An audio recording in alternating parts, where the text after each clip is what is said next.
ഇത് മുമ്പ് ഗ്രാഫ്റ്റ് ചെയ്തൊരു ചെടിയാണ്. 3 കമ്പ് ഗ്രാഫ്റ്റ് ചെയ്തിട്ടുണ്ട്. 15 ദിവസമായി ഏകദേശം ഗ്രാഫ്റ്റ് ചെയ്തിട്ട്. ഇത് നന്നായിട്ട് കിളുത്തിട്ടുണ്ട്. സാധാരണ വേനൽക്കാലത്ത് ഗ്രാഫ്റ്റ് ചെയ്ത കമ്പ് കിളുക്കാൻ സാധ്യത കുറവാണ്. അപ്പോൾ അത് കിളുക്കാൻ വേണ്ടിയിട്ട് ഐഡിയ ഉണ്ട്. അത് ഞാൻ ഈ വീഡിയോയിൽ കാണിച്ചു തരാം. നമ്മളതിൽ ഗ്രാഫ്റ്റ് ചെയ്യാൻ പോകുന്ന സയോണാണ്. ഇത് ഇവിടെ ഒരു മുകളുണ്ട്. ഈ മുകളത്തിന് താഴത്തേക്ക് കട്ട് ചെയ്യാം.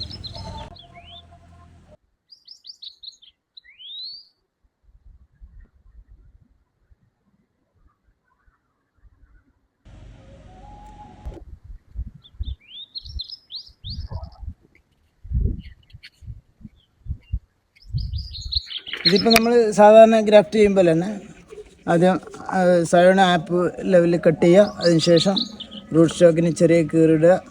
അതിനകത്ത് സയോണ കറക്റ്റായിട്ട് സ്കിന്നിനോട് ചേരുന്ന രീതിയിൽ വെക്കുക. എന്നിട്ട് അതിനെ ഗ്രാഫ്റ്റിംഗ് ടാപ്പ് വെച്ച് വൈൻഡ് ചെയ്യുക. പ്രത്യേകം ചെയ്യേണ്ട ഒരു കാര്യമാണ് ഇത് കവർ ചെയ്ത് കൊടുക്കുക. അതിന് നമ്മൾ ചെയ്യണമെന്ന് വെച്ച് കഴിഞ്ഞാൽ ഒരു പേപ്പർ ഗ്ലാസ് എടുക്കുക. അതിനെ ബ്ലേഡ് കൊണ്ട് ചെറിയൊരു കട്ടിങ് കൊടുക്കുക. ഇവിടെ ഹോൾസ് ആക്കി സിപ്പ് കവർ അതിൻ്റെ അറ്റം നമ്മൾ കെട്ടി വെക്കുക. ഫസ്റ്റ് അത് നന്നായി ടൈറ്റ് ചെയ്യുക. സയോണിൻ്റെ നീളം നോക്കുക.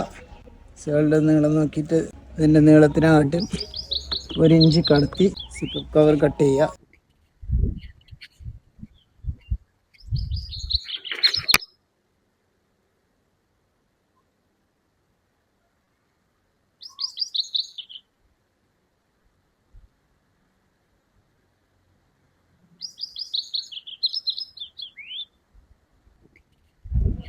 നൂലെടുത്ത് നല്ല എയർ ടൈറ്റ് ആയിട്ട് കിട്ടുക. നൂല് കുറച്ച് നീളത്തിൽ കട്ട് ചെയ്യുക. നൂല് ഇത്ര ബാക്കി വെക്കണം ഇതുപോലെ. അതിനുശേഷം നമ്മൾ നേരത്തെ എടുത്ത് വെച്ച പേപ്പർ ഗ്ലാസ് ഇതിനെ കവർ ചെയ്യുക. എന്നിട്ട് ഈ കക്കിയുള്ള നൂല് ഈ പേപ്പർ ഗ്ലാസ്സിൽ നമ്മൾ നേരത്തെ ബ്ലേഡ് കൊണ്ട് കട്ട് ചെയ്ത് അതിൽ ഹോൾസിലൂടെ പുറത്തെടുക്കുക. ഇവിടെ കെട്ടി കൊടുക്കുക.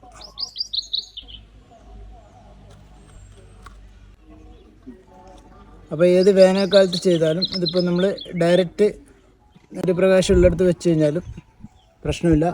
ഇത് പ്രൊട്ടക്ഷൻ ആയിക്കോളും. ഇങ്ങനെ ചെയ്തതാണ് ഞാൻ ഇവിടെ ചെയ്തിട്ടുണ്ട്. ഇങ്ങനെ ഗ്ലാസ് വെച്ച് ചെയ്തതാണ്. കിളുത്തിട്ടുണ്ട്, നന്നായി കിളുത്തിട്ടുണ്ട്.